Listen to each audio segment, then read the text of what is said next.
भोपाल से प्रस्तुत हैं प्रादेशिक समाचार। नमस्कार, समाचारों के साथ मैं जितेंद्र रघुवंशी।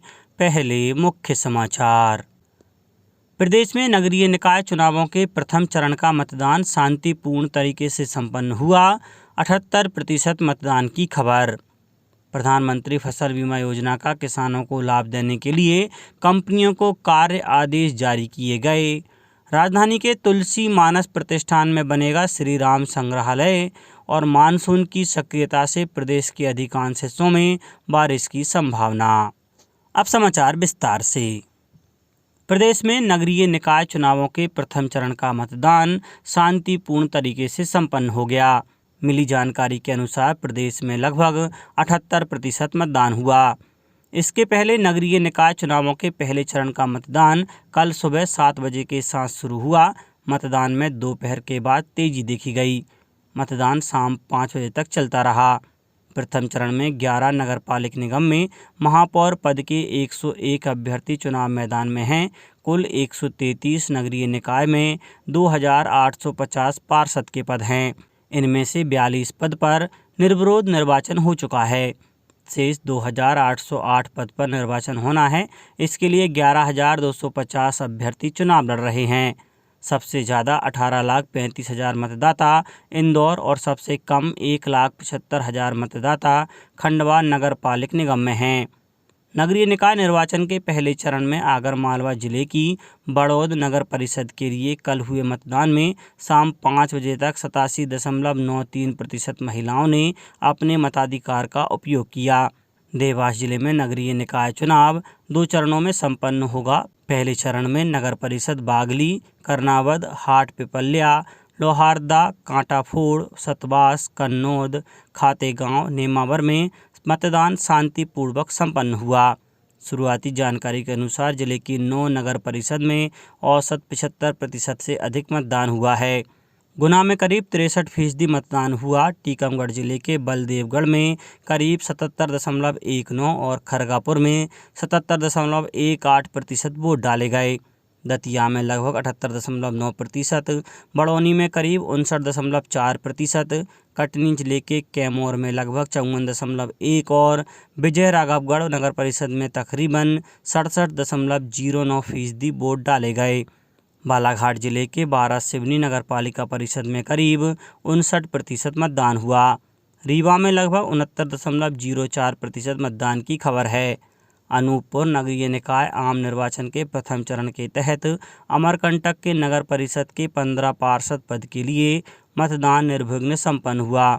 शाम 5 बजे तक करीब 65.14% मतदान की सूचना प्राप्त हुई है। मुरैना जिले के 2 नगरीय निकायों अम्बाह तथा पोरसा में मतदान शाम 5 बजे तक सुचारू रूप से हुआ। दोनों निकाय क्षेत्रों में लगभग 62.24% मतदान की खबर है। राजधानी भोपाल में 83% वोट डाले गए, जबकि औद्योगिक राजधानी इंदौर में 79% मतदाताओं ने अपने मताधिकार का प्रयोग किया। ग्वालियर में करीब 80%, वहीं जबलपुर में 75.90% मतदान हुआ। प्रधानमंत्री फसल बीमा योजना में इस वर्ष खरीफ और रबी के लिए किसानों की अधिसूचित फसलों का बीमा कराने क्लस्टरवार निर्धारित बीमा कंपनियों को कार्य आदेश जारी कर दिए गए हैं। कार्य आदेश के अनुसार किसानों द्वारा बोई गई फसल में परिवर्तन पर संबंधित बैंकों को 29 जुलाई तक अवगत कराना जरूरी है। किसानों को बीमांकन की अंतिम तिथि 31 जुलाई से 2 दिन पहले तक संबंधित बैंक से संपर्क कर बोई गई वास्तविक फसल की जानकारी अनिवार्य रूप से उपलब्ध कराना होगी। गौरतलब है कि प्रधानमंत्री फसल बीमा योजना खरीफ 2022 के लिए प्रदेश में नेशनल क्रॉप इंश्योरेंस पोर्टल पर भू अभिलेख के एकीकरण का कार्य किया जा रहा है। किसानों को समय पर सही पॉलिसी जारी करने के लिए इस पोर्टल पर जानकारी दर्ज होना जरूरी है। कोविड-19 टीकाकरण में प्रिकॉशन डोज के अंतराल की अवधि को 9 माह से कम कर 6 माह कर दिया गया है। डायरेक्टर टीकाकरण NHM डॉक्टर संतोष शुक्ला ने बताया कि प्रिकॉशन डोज की पात्रता के लिए कोविड-19 वैक्सीन की दूसरी डोज के 6 माह अथवा 26 सप्ताह की अवधि का अंतराल होना आवश्यक है। राज्य शासन ने प्रदेश के 2 शहरों इंदौर एवं भोपाल में होने वाली G20 समूह की बैठकों के दौरान अंतर्राष्ट्रीय प्रतिभागियों के प्रवास पर उनके सत्कार, आवास, सुरक्षा व्यवस्था के लिए मुख्य सचिव की अध्यक्षता में समन्वय समिति का गठन किया है। पर्यटन विभाग के प्रमुख सचिव को नोडल अधिकारी बनाया गया है। गौरतलब है कि 1 दिसंबर 2022 से 30 नवंबर 2023 की अवधि में भारत G20 समूह की अध्यक्षता करेगा।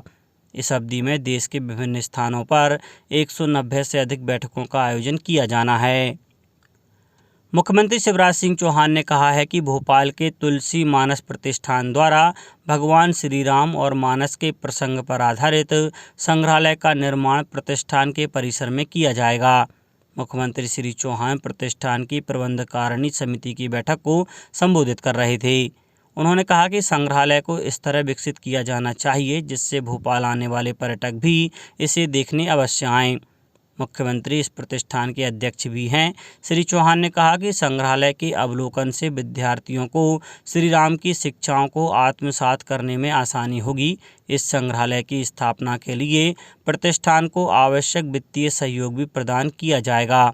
उन्होंने कहा कि प्रतिष्ठान की निबंध स्पर्धा से भगवान श्री राम के जीवन, अयोध्या प्रसंग और आदर्शों की जानकारी देने और विजेताओं को राम जन्म स्थली अयोध्या के भ्रमण की योजना प्रशंसनीय है।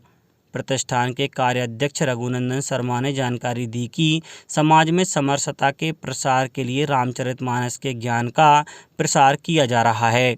समाज के वंचित वर्ग और शिक्षण केंद्रों में तुलसी मानस के प्रचार प्रसार के प्रयास किए जा रहे हैं। प्रदेश के महाविद्यालयों में स्नातक स्तर की प्रथम वर्ष की कक्षाओं में हिंदी विषय में सुंदरकांड के शिक्षण की शुरुआत हुई है।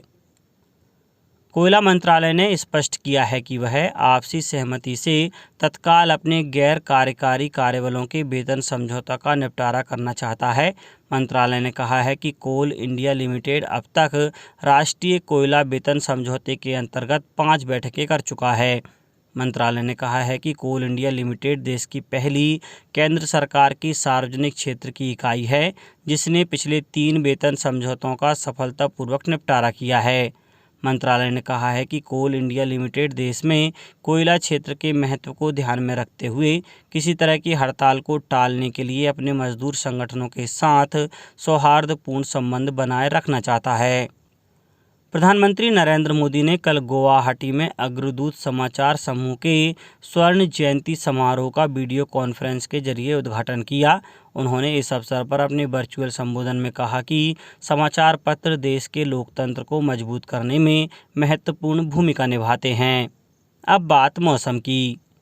बंगाल की खाड़ी में बने लो प्रेशर एरिया और प्रदेश से मानसून की टर्फ लाइन गुजरने से पूरे राज्य में मानसून सक्रिय हो गया है।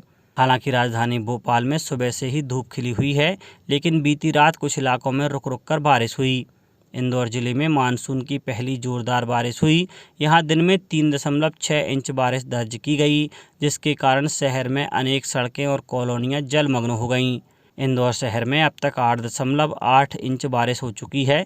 मौसम विभाग ने कहा है कि देश के कई हिस्सों के साथ साथ प्रदेश के अधिकांश हिस्सों में अगले 5 से 7 दिनों तक मानसून सक्रिय रहेगा।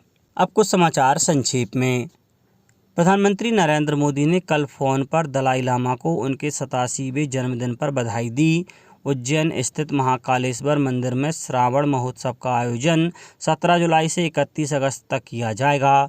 अशोकनगर जिले में त्रिस्तरीय पंचायत आम निर्वाचन हेतु तृतीय चरण में जनपद पंचायत मुंगावली एवं चंदेरी में 8 जुलाई को होने वाले मतदान के लिए कल जिला कलेक्टर एवं जिला निर्वाचन अधिकारी श्रीमती आर उमा माहेश्वरी तथा प्रेक्षक अशोक कुमार शर्मा की उपस्थिति में मतदान दलों का तृतीय रैंडमाइजेशन निर्वाचन आयोग के सॉफ्टवेयर के माध्यम से किया गया।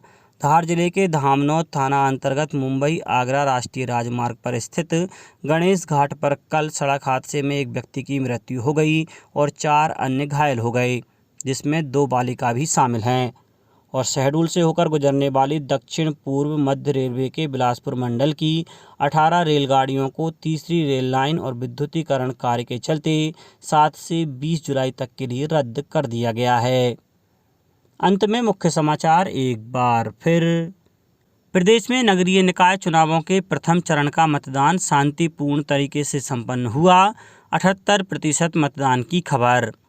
प्रधानमंत्री फसल बीमा योजना का किसानों को लाभ देने के लिए कंपनियों को कार्य आदेश जारी किए गए।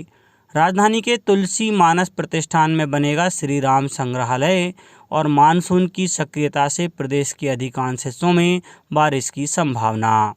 इस बुलेटिन में इतना ही। घर पर रहिए, सुरक्षित रहिए और सुनते रहिए प्रादेशिक समाचार। नमस्कार।